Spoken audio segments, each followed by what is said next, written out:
Bu qimorozlarni bezbetlashib ketayotganini qarang, subhanalloh. Bismillahirrahmanirrahim.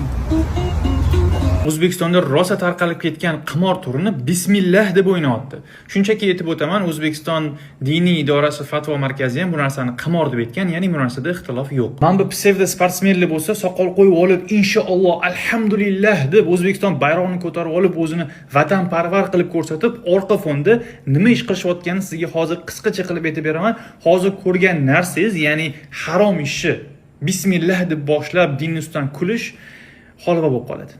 Shu va shunga o'xshagan personajlar o'zini taqvodor ko'rsatib, men oddiy kambag'al oiladan chiqqan oddiy bolaman deb orqa fonda qimor reklamasini bosib yotadi, lekin bu hali hammasi emas. Qimor kompaniyalari qanaqa qilib ishlaydi? Mana shu personajlarimiz o'zini sodda va saviyasiz auditoriyasiga promokod ulashadi.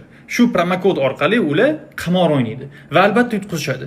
Va ular yutqizgan pulni bir qismi bizani vatanparvar, taqvodor va dini va xalqi uchun xizmat qilayotgan parazitlarga o'tib ketadi. Xafa bo'lmanglar, men ularning auditoriyasini saviyasiz deganimga o'rtoqlar.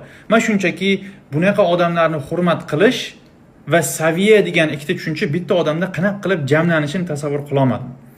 Saviyasiz deb aytish bunaqa odamlarni ko'kka ko'tarib ularga havas qiladigan odamlar uchun kompliment bo'lsa kerak.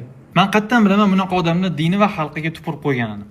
O'zingiz o'ylang, qanchadan qancha odam mana shu reklama qilayotgan qimor orqasidan o'zini osvorayotganini, oilasini avloddan avlodga o'tadigan qarzga tiqib oilalar ajralib, farzandli otasiz, onasiz qolayotganini bilib turib, shu narsani o'zini xalqiga, musulmonlarga olib kirayotgan odamlar Allohdan qo'rqadi yoki xalq uchun jon kuydiradi bo'lisizmi, o'zingiz ayting. Xo'p, nima qilish kerak unda?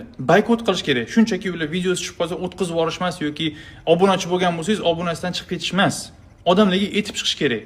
Mana ham personajlar qimori reklama qilayotgan odamlar mana anaqa ekan deb odamlarga aytish kerak shu narsani. Hech bo'lmasa sharmanda bo'lgandan to'xtatsin. Allohu a'lam. Barakallohu fikum.